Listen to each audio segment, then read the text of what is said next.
ಕರುನಾಡ ತಾಯಿ ಸದಾ ಚಿನ್ಮಯಿ. ಈ ಶಾಸನದೊಂದು ರೋಚಕತೆ ಇದೆ. ಇದು ಗಂಗ್ರ ಕಾಲದ ಶಾಸನನೇ. ಇದು 1980ರಲ್ಲಿ ಈಗ ಔಟರ್ ರಿಂಗ್ ರೋಡ್ ಏನು ಹೆಬ್ಬಾಳದ ಕೆರೆ ಇದೆಯಲ್ಲ ಅದ್ರ ದಡದ ಮೇಲೆ ಇತ್ತು. ಗಂಗ್ರ ಆಳ್ವಿಕೆಗೆ ಇದೇ ಒಂದು ಪ್ರಮುಖ ಸಾಕ್ಷಿಯಾಗಿತ್ತು. ಬರಗಾಲ ಬರ್ದಂಗೆ ಕಾಪಾಡೋ ಲಕ್ಷ್ಮೀಕೆ. ಸ್ನೇಹಿತರೆ, ಇದು ಭೂಪ್ಸಂದ್ರ ಸ್ನೇಹಿತರೆ. ಇದು ಹೆಬ್ಬಾಳದ ಪಕ್ಕ ಇರೋಂಥ ಭೂಪ್ಸಂದ್ರ. ಬೆಂಗಳೂರು ದೇವನಹಳ್ಳಿಗೆ ಹೋಗೋ ಏರ್ಪೋರ್ಟ್ ಇದೆಯಲ್ಲ ಅದ್ರ ಪಕ್ಕ ಇರೋ ಹೆಬ್ಬಾಳ, ಅದ್ರ ಪಕ್ಕ ಇರೋ ಭೂಪ್ಸಂದ್ರ. ಅದ್ರ ಭೂಪ್ಸಂದ್ರ ಸರ್ಕಲ್ ನೀವು ನೋಡ್ತಾ ಇದ್ದೀರಾ. ಈ ಭೂಪ್ಸಂದ್ರದಲ್ಲಿ ಹೆಬ್ಬಾಳದ ಕೆರೆ ಪಕ್ಕನೇ ಬರುತ್ತೆ ಭೂಪ್ಸಂದ್ರ. ಆ ಹೆಬ್ಬಾಳದ ಕೆರೆ ಕಟ್ಟಿದ್ದು ಯಾರು, ಹೇಗೆ, ಯಾವಾಗ ಅನ್ನೋ ವಿವರಗಳು ರೋಚಕ ವಿವರಗಳು ಇರೋಂಥ ಒಂದು ಶಾಸನ ಇದೆ, ಒಂದು ಇನ್ಸ್ಕ್ರಿಪ್ಷನ್ ಸ್ಟೋನು. ಅದನ್ನು ತೋರಿಸ್ತಾರೆ ನಮ್ಮ ರಾಜೀವ್ ಸರ್. ಸರ್ ಹೋಗೋಣವಾ? ಬನ್ನಿ. ಇದೆಲ್ಲ ಒಂದು ಬೆಲ್ಟ್ ಆಗುತ್ತೆ ಸರ್. ಕೊಡಿಗೆಹಳ್ಳಿ, ಭೂಪ್ಸಂದ್ರ, ಹೆಬ್ಬಾಳ, ಇಲ್ಲೆಲ್ಲ ನಿಮಗೆ ಸಾಕಷ್ಟು ಶಾಸನಗಳು ಇವಾಗಲೂ ಅನ್ಐಡೆಂಟಿಫೈಡ್, ಅನ್ರೆಕಾರ್ಡೆಡ್ ತುಂಬಾ ಸಿಗ್ತಾ ಇದೆ ಈ ಕಡೆ ಎಲ್ಲ. ಹಿಂಗಿಂದ ನೀವು ಶುರು ಮಾಡಿದ್ರೆ ಅಂಟಿಲ್ ನೆಲಮಂಗ್ಲ, ಅರ್ಶಿನ ಕುಂಟೆ, ಈ ಬೆಲ್ಟ್ ಅಲ್ಲೆಲ್ಲ ತುಂಬಾ ಶಾಸನಗಳು ಪತ್ತೆ ಆಗ್ತಾ ಇದೆ. ಏನು ಕಾರಣ ಇರ್ಬೋದು? ಇನ್ನ ನಗರೀಕರಣದ ವ್ಯಾಪ್ತಿ ಇನ್ನ ಬೆಳೆದಿಲ್ವಲ್ಲ ಸರ್. ಇಲ್ಲಿ ಕೋರ್ ಬೆಂಗಳೂರು ಒಳಗಡೆ ಜಾಸ್ತಿ ಆಗೋಯ್ತು. ಈಗ ನೀವು ಎಲೆಕ್ಟ್ರಾನಿಕ್ ಸಿಟಿ ಅಲ್ಲೆಲ್ಲ ಹೋದ್ರೆ ನಮ್ಮ ರಿಯಲ್ ಎಸ್ಟೇಟು, ಅಪಾರ್ಟ್ಮೆಂಟ್ಗಳು ಬರೋ ಒಂದು ಇದರಲ್ಲಿ ಬರದಲ್ಲಿ ಆ ಶಾಸನಗಳು ಏನಾಗಿರುತ್ತೋ, ಆ ಕಲ್ಲು ಎಲ್ಲ ಹಾಕಿರ್ತಾರೋ ಏನು ನಮ್ಗೆ ಗೊತ್ತಿರಲ್ಲ.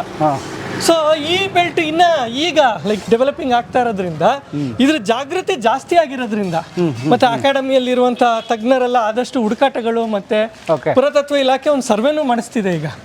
ಅದರಿಂದ ಏನಾಗ್ತಿದೆ, ಸಾಕಷ್ಟು ಶಾಸನಗಳು, ವೀರ್ಗಲ್ಗಳು ಇವಾಗ ಪತ್ತೆ ಆಗ್ತಾ ಇದೆ. ಬೆಂಗಳೂರಿನಲ್ಲಿ ಈ ಬೆಲ್ಟ್ ನಾನು ಹೇಳ್ತಾ ಇರೋದು ಹೆಸರುಘಟ್ಟ, ನೆಲಮಂಗ್ಲ, ಅರ್ಶಿನ ಕುಂಟೆ, ಆಮೇಲೆ ಈ ಹೆಬ್ಬಾಳ, ಈ ಒಂದು ಬೌಂಡ್ರಿನಲ್ಲಿ. ಯಾಕಂದ್ರೆ ಇದು ಹಳೆ ಗ್ರಾಮ ಆಗಿ ಉಳ್ಕೊಂಡ್ಬಿಟ್ಟಿರೋದ್ರಿಂದ ಇವು ಬೆಳವಣಿಗೆ ಇಲ್ಲ. ಹಂಗಾಗಿ ಜಾಸ್ತಿ JCB ಕೆಲಸ ಎಲ್ಲ ಆಗಲ್ಲ. ಇಲ್ಲಾಂದ್ರೆ ಕಿತ್ ಬಿಸಾಕ್ತಿರೋರು ಅಪಾರ್ಟ್ಮೆಂಟ್ ಕಟ್ಟಕ್ಕೆ, ಕಂಪನಿ ಕಟ್ಟಕ್ಕೆ. ಹೌದು. ಒಂದು ದೇವಸ್ಥಾನ. ಫೋನ್ ಮಾಡ್ಲಾ ಚಕ್ರಿಗೆ?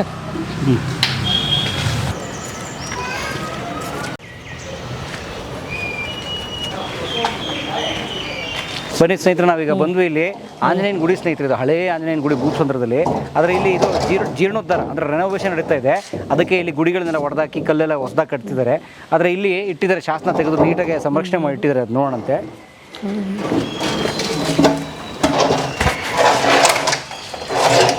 ಎಲ್ಲಿದೆ ಶಾಸನ? ಇದೆ, ದುರ್ಗಿ ಕಲ್ಲಿದೆಯಲ್ಲ ನೋಡಿ, ಕಾಣುತ್ತೆ. ಬನ್ನಿ ರೈಟಿಂಗ್. ಇರ್ಲಿ ಇರ್ಲಿ. ಓಕೆ ಅಣ್ಣ, ಈ ಇದನ್ನ ತೆಗಿರಪ್ಪ ಒಂದು ನಿಮಿಷ. 1 2 3 ಅಪ್.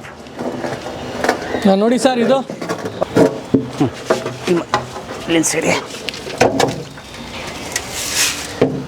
ಈ ಶಾಸನದೊಂದು ರೋಚಕತೆ ಇದೆ. ಏನು ಅಂದ್ರೆ ಈ ಶಾಸನದಲ್ಲಿ ಏನು ಉಲ್ಲೇಖ ಆಗಿದೆ ಅನ್ನೋದಕ್ಕಿಂತ ಇದು ಗಂಗ್ರ ಕಾಲದ ಶಾಸನನೇ, ಅದಂತೂ ಪ್ರೂವ್ ಮಾಡ್ಬೋದು. ಇದು 1980ರಲ್ಲಿ ಈಗ ಔಟರ್ ರಿಂಗ್ ರೋಡ್ ಏನು ಹೆಬ್ಬಾಳದ ಕೆರೆ ಇದೆಯಲ್ಲ ಅದ್ರ ದಡದ ಮೇಲೆ ಇತ್ತು. ಅಂದ್ರೆ ಹೌದು, 1980. ಹೌದೌದೌದು. ಅದೊಂದು ರೋಚಕ ಕತೆ, ನಮ್ಮ ಲಿಪಿ ತಜ್ಞರದ್ದು ಒಂದು ಸ್ಟೋರಿ ಅದು.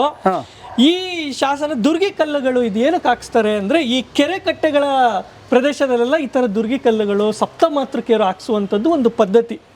ನಮ್ಮ ಗಂಗ್ರದ ನೀವು ನೋಡೋದಾದ್ರೆ, ಮಣ್ಣೆ ಬಗ್ಗೆ ನಾನು ಹೇಳಿದ್ನಲ್ಲ, ಈಗಲೂ ಮಣ್ಣೆ ಕೆರೆಯಲ್ಲಿ ನೋಡಿದ್ರೆ ನಿಮ್ಗೆ ಸಪ್ತಮಾತೃಕೆಯರ ವಿಗ್ರಹಗಳಿದೆ. ಇಲ್ಲಿ ನೆಲಮಂಗ್ಲದಲ್ಲಿ ಮಣ್ಣೆ ಇದೆಯಲ್ಲ, ಬ್ರಾಹ್ಮಿ, ಮಹೇಶ್ವರಿ, ವೈಷ್ಣವಿ, ಕೌಮಾರಿ, ಇಂದ್ರಾಣಿ, ವಾರಾಹಿ ಮತ್ತೆ ಚಾಮುಂಡಿ, ಈ ತರ 7 ಶಕ್ತಿಗಳು ಸೇರಿರುವಂತ ಸಪ್ತಮಾತೃಕ ಆರಾಧನೆ ಗಂಗ್ರ ಕಾಲದಲ್ಲಿ ತುಂಬಾ ಬಂತು. ಅದ್ರ ಜೊತೆಗೆ ಒಂದೇ ದುರ್ಗಿ ಕಲ್ಲು ಈ ತರ ಒಂದು ಕಾಳಿ ವೇಷದಲ್ಲಿ ಒಂದು ರೋಚಕವಾಗಿ ಹಾಕುವಂಥದ್ದು, ಮಳೆ ಬೆಳೆ ಚೆನ್ನಾಗಿ ಆಗ್ಬೇಕು, ಯಾವುದೇ ರೀತಿಯ ಒಂದು ಏನು ಅದಕ್ಕೆ ಒಂದು ದೃಷ್ಟಿ ಆಗ್ಬಾರ್ದು ಅನ್ನೋ ಒಂದು ಉದ್ದೇಶದಿಂದ ಈ ತರ ದುರ್ಗಿ ಕಲ್ಲುಗಳು ಹಾಕ್ಸ್ತಾ ಇದ್ರು. ಹಂಗ್ ನೋಡೋದಾದ್ರೆ ಧರ್ಮಾಮುದಿ ಕೆರೆ ದಡದಲ್ಲಿರುವಂತ ಅಣ್ಣಮ್ಮ ತಾಯಿ ಕೂಡ ಸಪ್ತಮಾತೃಕೆಯರಲ್ಲಿ. ಯಾವುದು ಮೆಜೆಸ್ಟಿಕ್ ಬಸ್ ಸ್ಟ್ಯಾಂಡ್ ಆಗಿದೆ ಕೆಂಪೇಗೌಡ ಬಸ್ ನಿಲ್ದಾಣ, ಅದು ಧರ್ಮಾಮುದಿ ಕೆರೆ ಕಾಲದಲ್ಲಿ. ಹೌದೌದು. ಅದ್ರದ್ದು ಇದರಲ್ಲಿ ಅಣ್ಣಮ್ಮ ದೇವಿ ಏನಿದೆ ಅದು ಕೂಡ ಸಪ್ತಮಾತೃಕೆಯರ ಆರಾಧನೆ. ಅಲ್ಲೂ ಕೂಡ 7 ದೇವತೆಯರನ್ನ ನೀವು ನೋಡಬಹುದು. ಮೆಜೆಸ್ಟಿಕ್ ಅಣ್ಣಮ್ಮನ ಟೆಂಪಲ್. ಹೌದೌದೌದು. ಸೊ ಅದು ಹಾಕಿದ್ದು ಆ ಕೆರೆಯ ರಕ್ಷಣೆಗೆ ಮತ್ತು ಕೆರೆಗೆ ದೃಷ್ಟಿ ಬೀಳಬಾರ್ದು ಅಂತ. ಹೌದೌದೌದು. ಆ ರೀತಿ ಒಂದು ಆರಾಧನೆ ಸರ್, ಒಟ್ಟು ದೇವಿ ಶಕ್ತಿ. ಹೌದೌದು. ಸೊ ಯಾವ್ದೇ ರೀತಿ ತೊಂದರೆ ಆಗ್ಬಾರ್ದು ಅಂತ. ಸೊ ಹಂಗೆ ಈ ಗಂಗ್ರ ಕಾಲದಲ್ಲಿ ಈ ಆಂಧ್ರದಲ್ಲಿ ಇರ್ಬೋದು, ಇಲ್ಲೆಲ್ಲ ತುಂಬಾ ಈ ತರ ದುರ್ಗಿ ಕಲ್ಲುಗಳನ್ನ ಹಾಕ್ತಾರೆ. ಏನಂದ್ರೆ ಒಂದು ರಕ್ಷಣೆ ಅಂತ, ಆ ಕೆರೆಗೆ ಆ ಜಾಗಕ್ಕೆ ರಕ್ಷಣೆ ಅಂತ, ಪ್ರೊಟೆಕ್ಟಿವ್ ಗಾಡೆಸ್ ಅಂತ. ಸೊ ಇಲ್ಲಿ ವಿಶೇಷ ಏನು ಅಂದ್ರೆ ಈ ಕಲ್ನ 1980ರಲ್ಲಿ ಹೆಬ್ಬಾಳದ ಕೆರೆಯ ದಡದಲ್ಲಿ ಡಾಕ್ಟರ್ PV ಕೃಷ್ಣಮೂರ್ತಿ ಅವ್ರು ನೋಡ್ತಾರೆ. ಅವರು ಪಾಪ ಅವಾಗ ಸೈಕಲ್ನಲ್ಲಿ ಬಂದು ಈ ಶಾಸನದ ಕಾಪಿ ಮಾಡ್ಕೊಂಡು ಹೋಗ್ತಾರೆ. ಸೊ 4-6 ಇದು ವಿಷಯಗಳು ಇದರಲ್ಲಿ ಸಿಕ್ಕುತ್ತೆ ಅವ್ರಿಗೆ. ಅಂದ್ರೆ ಯಾರು ಈ ಭೂಮಿಯನ್ನ ನೋಡ್ಕೊಳ್ತಾ ಇದ್ರು, ಕಳೆ ವೀರರು ಅಂತ ಬರ್ತಾರೆ, ಕೆಲವೊಂದು ಹೆಸರುಗಳು ಬರುತ್ತೆ, ಒಂದು 4 ಹೆಸರು. ಸೊ ಆ ಹೆಸರುಗಳನ್ನ ದಾಖಲೆ ಮಾಡಿ ಇದು ಏನು ಅಂದ್ರೆ ಇಲ್ಲಿ ಶಾಸನ ಇದು ಒಡೆದೋಗಿದೆ, ತ್ರುಟಿಬದ್ಧವಾಗಿದೆ. ಅಂದ್ರೆ ನಮ್ಗೆ ಕಿತ್ತಯ್ಯನ ಶಾಸನ ಸಿಗಕ್ಕೂ ಮುಂಚೆ ಸರ್ ಗಂಗರ ಆಳ್ವಿಕೆಗೆ ಇದೇ ಒಂದು ಪ್ರಮುಖ ಸಾಕ್ಷಿಯಾಗಿತ್ತು. ಅಂದ್ರೆ ಈಗ ಕಿತ್ತಯ್ಯನ ಶಾಸನ ಹೌದು, ಇದು 2018ರಲ್ಲಿ PV ಕೃಷ್ಣಮೂರ್ತಿ ಸರ್ ನೋಡಿತ್ತು, 1980ರಲ್ಲೇ ನೋಡಿದ್ರು. ಆದ್ರೆ ಆಮೇಲೆ ಅದು ನಾಪತ್ತೆ ಆಗೋಯ್ತು. ಎಲ್ಲಿದ್ಯಪ್ಪ ಅಂತ ನೋಡಿದಾಗ ಇಲ್ಲಿದ್ದಂತಹ ಭೂಪಸಂದ್ರ ಪಕ್ಕದಲ್ಲೇ, ಹೆಬ್ಬಾಳದ ಕೆರೆಯ ಪಕ್ಕದಲ್ಲೇ ಇರುವಂತಹ ಭೂಪಸಂದ್ರದ ದೇವಾಲಯದ ಟ್ರಸ್ಟಿಗಳು ಅಭಯ ಆಂಜನೇಯ ದೇವಸ್ಥಾನ ಇದೆಯಲ್ಲ, ಇದು ರೋಡ್ ಫಿಲ್ಲಿಂಗ್ ಹೋಗ್ತಿದೆ, ಈ ಕಾಮಗಾರಿಗಳು, ರೈಲ್ವೆ ಕಾಮಗಾರಿಗಳೆಲ್ಲ ಬರ್ತಿದೆಯಲ್ಲ, ಈ ಕಲ್ಲು ಉಳಿಯುತ್ತೋ ಇಲ್ವೋ ಅಂತೇಳಿ ಅವ್ರಿಗೆ ಎಲ್ಲೋ ಒಂದು ದೂರದೃಷ್ಟಿ ಬಂದಿದೆ. ಹಂಗಾಗಿ ಅವ್ರು ಏನು ಮಾಡಿದ್ದಾರೆ, ಈ ದುರ್ಗಿ ಕಲ್ಲನ್ನು ಅಲ್ಲಿಂದ ಸ್ಥಳಾಂತರ ಮಾಡಿ ಈ ಆಂಜನೇಯ ದೇವಸ್ಥಾನಕ್ಕೆ ತಂದಿಟ್ಬಿಟ್ಟಿದ್ದಾರೆ. ಹೆಬ್ಬಾಳದ ಕೆರೆ ಏರಿ ಮೇಲಿಂದ ತಗೊಂಡ್ಬಂದು ಈ ದೇವಸ್ಥಾನದಲ್ಲಿ ಇಟ್ಟು ಸಂರಕ್ಷಣೆ ಮಾಡಿದ್ದಾರೆ. ಆಮೇಲೆ ಎಲ್ಲೋ ಕಳೆದೋಯ್ತು ಅಂತ ಎಲ್ಲ ಅನ್ಕೊಂಡ್ರು. ಆಮೇಲೆ ತಿರ್ಗಾ ಇದೆಲ್ಲ ಹುಡುಕ್ತಿರೋ ಟೈಮಲ್ಲಿ ಅದೇ ದುರ್ಗಿ ಕಲ್ಲು ಈ ದೇವಸ್ಥಾನದಲ್ಲಿ ಇರೋದು ಗೊತ್ತಾಗಿ ತಿರ್ಗಾ ಮತ್ತೆ PV ಕೃಷ್ಣಮೂರ್ತಿ ಅವರೇ ಬಂದು ಇದ್ರದ ಒಂದು ವಿಚಾರವನ್ನ ತಿಳಿಸ್ತಾ ಹೋಗ್ತಾರೆ. ಇದು ಈ ಶಾಸನದ ವಿಶೇಷ ಅಂತಾನೆ ಹೇಳ್ಬೋದು. ನೋಡಿ, 1980, ಈಗ ಒಂದು 46 ವರ್ಷದಿಂದ ಡಾಕ್ಟರ್ PV ಕೃಷ್ಣಮೂರ್ತಿ ಅವರು ಇದನ್ನ ಹೆಬ್ಬಾಳದ ಕೆರೆ ಏರಿ ಮೇಲೆ ನೋಡ್ತಾರೆ, ಆ ಶಾಸನದ ಪಾಠ ಬರ್ಕೊಂಡು ಹೋಗ್ತಾರೆ. ಆದ್ರೆ ಅನೇಕ ವರ್ಷ ಬಿಟ್ಟು ಬಂದು ನೋಡಿದಾಗ ಅದಿಲ್ಲ, ಎಲ್ಲೋಯ್ತು ಅಂದಾಗ ಮತ್ತೆ ಎಷ್ಟೋ ವರ್ಷ ಆದ್ಮೇಲೆ PV ಕೃಷ್ಣಮೂರ್ತಿ ಅವರು ಮತ್ತೆ ಬಂದು ಇದನ್ನ ಈ ದೇವಸ್ಥಾನದಲ್ಲಿ ನೋಡ್ತಾರೆ. ಹೌದು, ಗ್ರೇಟ್. ಬನ್ನಿ, ಈಗ ಹಂಗಾರೆ ಈ ಶಿಲ್ಪ ಯಾವುದೋ ಏನ್ ಹೇಳುತ್ತೆ ನಮ್ಗೆ ದಯವಿಟ್ಟು ಹೇಳಿ ಸರ್. ಇಲ್ಲಿ ಈ ಶಿಲ್ಪದಲ್ಲಿ ವಿಚಾರಗಳು ಅಸ್ಪಷ್ಟವಾಗಿದೆ, ಬಟ್ ಇದು ದಾನ ಶಾಸನ ಅಂತ ಗೊತ್ತಾಗುತ್ತೆ. 4 ವರ್ಗಗಳ ಹೆಸರುಗಳನ್ನ ಇಲ್ಲಿ ಹೇಳುತ್ತೆ, ಆಗಿನ ಕಾಲದ ವರ್ಗಗಳು. ಬಟ್ ಇಲ್ಲಿ ಮುಖ್ಯವಾಗಿರೋದು ಶಾಪಾಶಯ ಭಾಗ. ಶಾಪಾಶಯ ಏನು ಹೇಳುತ್ತೆ ಅಂದರೆ, ಆ ದಾನ ಏನು ಕೊಟ್ಟಿದ್ದಾರೆ, ಕೆರೆಗಾಗಿರ್ಬೋದು, ಅಗ್ರಿಕಲ್ಚರ್ ಲ್ಯಾಂಡ್ಗಾಗಿರ್ಬೋದು, ಯಾಕಂದರೆ ತ್ರುಟಿತವಾಗಿರೋದ್ರಿಂದ ನಮಗೆ ಮೇಲಿನ ದಾಖಲೆ ಸಿಕ್ಕಿಲ್ಲ, ಹಂಗಾಗಿ ಅಕ್ಷರಗಳು ಹೋಗಿದೆ ಅಲ್ಲಿ. ನಮ್ಗೆ ಏನು ಹೇಳುತ್ತೆ ಅಂದರೆ, ಈ ದಾನದ ಈಗ ಏನೋ ಒಂದು 3 ಎಕರೆ ದಾನ ಕೊಟ್ಟಿರ್ತಾರೆ, ಈ ದಾನದ ವಿರುದ್ಧವಾಗಿ ಯಾರಾದರೂ ನಡ್ಕೊಂಡ್ರೆ ಅವನು ಕಾಶಿಗೆ ಹೋಗಿ ಗೋವನ್ನು ಕೊಂದಿರುವಂಥ ಪಾಪಕ್ಕೆ ಹೋಗ್ತಾನೆ. ಏನು ಈ ನಮ್ಮ ಇದರಲ್ಲಿ ಪುರಾಣಗಳಲ್ಲಿ ಹೇಳುತ್ತಲ್ಲ, ಇದು ಗರುಡ ಪುರಾಣ ಅಂತ, ಆ ಥರದ ಒಂದು ಭಯಪಡಿಸುವಂಥ ಶಾಪಾಶಯ ಭಾಗ ಇದರಲ್ಲಿ ಇರೋದೇ ಒಂದು ವಿಶೇಷ. ಅಂದರೆ ಏನು ವಿಚಾರ, ಅದು ಕೆರೆಗೆ ದಾನವೋ, ಬಹುಶಃ ಕೆರೆ ಇರಬಹುದು, ಅಥವಾ ಅಗ್ರಿಕಲ್ಚರ್ ದಾನವೋ ಅನ್ನೋದ್ರ ಬಗ್ಗೆ ಸ್ಪಷ್ಟ ಮಾಹಿತಿ ಇಲ್ಲ ನಮಗೆ. ಈಗ ಹೆಬ್ಬಾಳದ ಕೆರೆ ಯಾರು ಕಟ್ಟಿದ್ರು ಅನ್ನೋ ಮಾಹಿತಿ ಇಲ್ಲ, ಆ ಮಾಹಿತಿ ನಮ್ಗೆ ಇದ್ರಲ್ಲಿ ಸಿಕ್ಕಲ್ಲ. ಬಹುಶಃ ಈ ದುರ್ಗಿ ಕಲ್ಲು ಮತ್ತು ಆ ಲಿಪಿಗಳಿಂದ ಅದು ಗಂಗರ ಕಾಲದ್ದೇ ಅನ್ನೋದು ನಮಗೆ ಒಂದು ಸ್ಪಷ್ಟತೆ ಸಿಗುತ್ತೆ. ಲಿಖಿತ ದಾಖಲೆ ಸಿಕ್ಕಲ್ಲ, ಯಾಕಂದ್ರೆ ಆ ಲಿಪಿ ಇದೆಯಲ್ಲ, ಲಿಪಿನೇ ನಮ್ಗೆ ಸಾಕ್ಷಿ. ಒಂದು ಅಕ್ಷರನೂ ಇಲ್ವಾ? ಇದೆ 4-6 ವಿಚಾರಗಳು ಬರುತ್ತೆ ಅದರಲ್ಲಿ. ಆ 4 ವಿಚಾರಗಳಲ್ಲಿ ಏನ್ ಹೇಳುತ್ತೆ ಅಂದ್ರೆ, ಕಳೆ ವೀರರು ಅಂತ ಹೇಳಿದ್ನಲ್ಲ ನಾನು, ಕರೆ ವೀಳರು ಅಂತ ಹೇಳಿ ಒಂದು ಹಳೆಗನ್ನಡದ ಒಂದು ಪದ ಬರುತ್ತೆ. ಆ ಥರ 4 ವರ್ಗಗಳು, ಮೋಸ್ಟ್ಲಿ ಅವರು ಕೆರೆ ನೋಡ್ಕೊಳ್ಳೋರು ಇರ್ಬೋದು, ಅಗ್ರಿಕಲ್ಚರ್ ಮಾಡೋರು ಇರ್ಬೋದು, ಆ ಥರದ 4 ವರ್ಡ್ಸ್ ಬರುತ್ತೆ. ಅದು ಬಿಟ್ಟರೆ ಇಲ್ಲಿ ಇರುವಂಥದ್ದು ಶಾಪಾಶಯ ಭಾಗವೇ. ಈ ದಾನಕ್ಕೆ ವಿರುದ್ಧವಾಗಿ ನಡೆದುಕೊಂಡಂಥ ವ್ಯಕ್ತಿ ಕಾಶಿಗೆ ಹೋಗಿ, ವಾರಣಾಸಿಗೆ ಹೋಗಿ ಕಪಿಲೆ ಅಂದರೆ ಗೋವನ್ನು ಹತ್ಯೆ ಮಾಡಿದಂತಹ ಪಾಪಕ್ಕೆ ಗುರಿ ಆಗುತ್ತಾನೆ ಅಂತ ಹೇಳಿರುವಂಥ ಶಾಪಾಶಯ ಭಾಗ ಇದೆ. ಬಟ್ ಪೂರ್ವಗಂಗರ ಕಾಲದ್ದೇ ಅನ್ನೋ ಒಂದು 8ನೇ ಶತಮಾನಕ್ಕೆ ಸೇರಿರೋ ಲಿಪಿ ಅಂತೇಳಿ ಅದನ್ನು ಸ್ಪಷ್ಟೀಕರಣ ತಜ್ಞರು ಕೊಟ್ಟಿದ್ದಾರೆ. ನೋಡಿ, ಈಗ ಇದಕ್ಕೆ ಕಟ್ಟಿರೋದು ಯಾರು ಅಂತ ನಮಗೆ ಶಾಸನ ಒಡೆದೋಗಿರೋದ್ರಿಂದ ಗೊತ್ತಾಗ್ತಿಲ್ಲ. ಆದರೆ ಈ ವಾಸ್ತುಶಿಲ್ಪ ಮತ್ತೆ ಇದನ್ನೆಲ್ಲ ನೋಡ್ತಾ ಇದ್ರೆ ಇದು ಗಂಗರ ಕಾಲದ್ದು ಅಂತಂದ್ರೆ, ಸೊ ಆ ಕೆರೆ ಗಂಗರ ಕಾಲದಿಂದ ಇದೆ.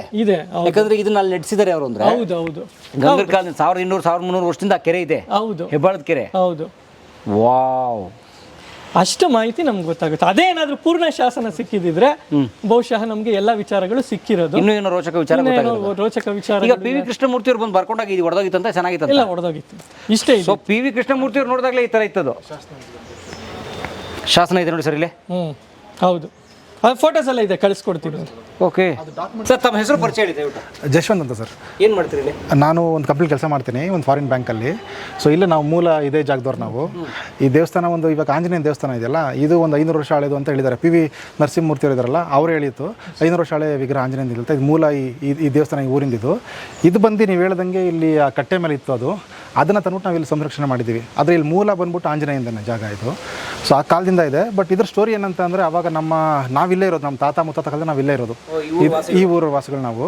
ಸೊ ಅವ್ರು ಹೇಳೋ ಕತೆ ಪ್ರಕಾರ ಇದು ಈ ಊರಲ್ಲಿ ಅದೇ ಒಂದು 1898ನೇ ಇಸ್ವಿ ಆ ಟೈಮಲ್ಲಿ ಪ್ಲೇಗ್ ಬಂದಾಗ ಊರೆಲ್ಲ ಖಾಲಿ ಆಗಿದ್ದಾರಂತೆ ಜನಗಳು, ಎಲ್ಲ ಖಾಲಿ ಆಗಿದ್ದಾರೆ. ಅವಾಗ ದೇವಸ್ಥಾನ ಇಲ್ಲೊಂದು, ಆಮೇಲೆ ಅಲ್ಲಿ ಸಪ್ತಮಾತೃಕೆಯರ ದೇವಸ್ಥಾನ ಒಂದು ಆ ಕಡೆ ಒಂದು ಇತ್ತಂತೆ ಮಸೀದಿ ಹತ್ರ. ಸೊ ಆ ದೇವಸ್ಥಾನ ಬಂದು ಕೆಂಪಾಪುರ ಕೊಲ್ಟೋಯ್ತು. ಈ ದೇವಸ್ಥಾನ ಮಾತ್ರ ನಾವು ಉಳಿಸ್ಕೊಂಡ್ವಿ ಅವಾಗ ಊರವರೆಲ್ಲ ಸೇರಿ ಅಂದ್ಬಿಟ್ಟು. ಈ ಆಂಜನೇಯನ ಮಾತ್ರ ಅವಾಗಿಂದ ಮೂಲ ಇಲ್ಲೇ ಇದೆ, ಪಶ್ಚಿಮಾಂತಕ್ಕೆ ಇದು ಮಾಡ್ಕೊಂಡು ಆಗಲಿಂದ ಇಲ್ಲೇ ಇದೆ.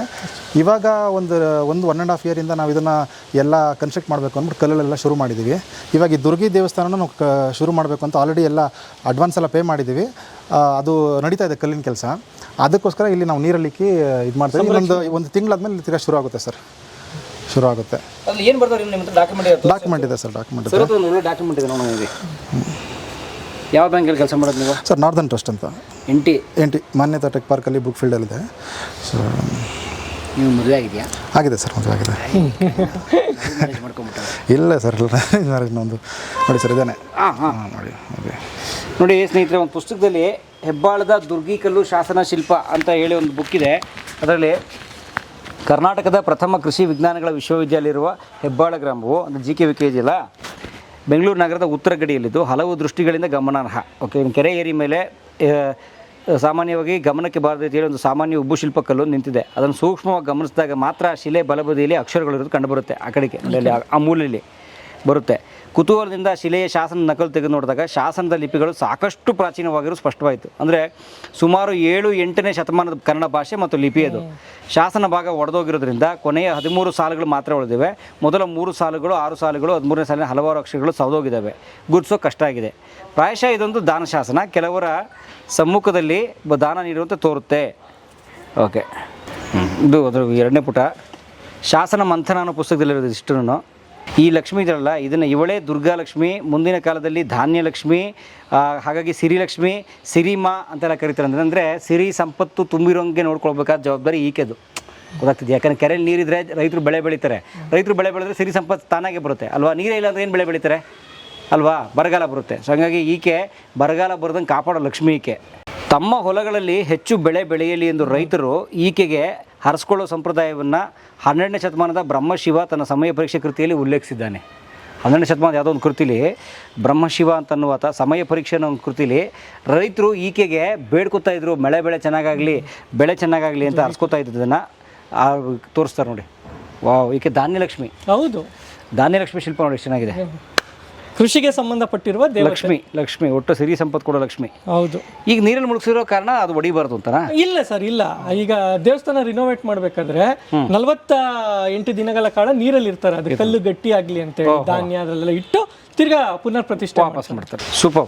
ಒಟ್ಟಾರೆ ಇದು ಈ ದುರ್ಗಿಕಲ್ಲು ಶಾಸನ. ಹೆಬ್ಬಾಳ ಕೆರೆ ಸುಮಾರು 1200-1300 ವರ್ಷ ಹಳೆಯದ್ದು ಅಂತ ಹೇಳುವಂಥ ಶಾಸನ ಇದು. ಮತ್ತು ಆ ದುರ್ಗಾಲಕ್ಷ್ಮಿ ಅಥವಾ ದುರ್ಗಿ ದೇವಿ ಅಥವಾ ಧಾನ್ಯಲಕ್ಷ್ಮಿ, ಸಿರಿಲಕ್ಷ್ಮಿ, ಸಿರಿಮಾ ಎಲ್ಲವೂ ಈಕೆನೆ.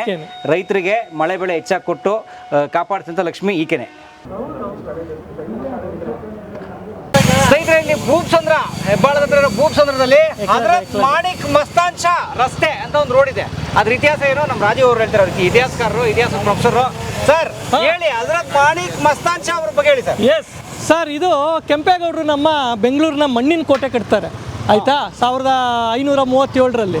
ನಂತರ ಏನಾಗುತ್ತೆ, ಹೈದರಾಲಿ ಬಂದಂಥ ಕಾಲದಲ್ಲಿ ಸರ್ವಾಧಿಕಾರ ಏನು ತಗೊತಾರೆ ಮೈಸೂರು ಸಂಸ್ಥಾನದ ಪರವಾಗಿ, ಆಗ ಅವ್ರದ ದೊಡ್ಡ ಎನಿಮಿ ಬ್ರಿಟಿಷ್ ಆಗಿರ್ತಾರೆ. ಆ ಒಂದು ಪರಿಸ್ಥಿತಿಲಿ ಅವ್ರು ಏನು ಮಾಡ್ತಾರೆ, ಮಣ್ಣಿನ ಕೋಟೆನೇ ಇದ್ದರೆ ನಮ್ಮ ಪೇಟೆಗೆ ಅಟ್ಯಾಕ್ ಆಗುತ್ತೆ, ಹಾಗಾಗಿ ನಾವು ಸೋಲ್ತೀವಿ ಅಂತ ಅವ್ರಿಗೆ ಗೊತ್ತಾಗಿ ಆ ಮಣ್ಣಿನ ಕೋಟೆ ಬದಲಾಗಿ ಕಲ್ಲಿನ ಕೋಟೆ ಕಟ್ತಾರೆ. ಅದಕ್ಕೆ ಅವರು ಬೇರೆ ಊರುಗಳಿಂದ ಜನನ ಕರ್ಕೊಂಡ್ಬರ್ತಾರೆ, ಕಲಾಸಿಗಳು ಅಂತ. ಅವ್ರು ಕೊಟ್ಟಿರೋಂಥ ಜಾಗನೇ ಕಲಾಸಿಪಳ್ಳಿ ಇವತ್ತು.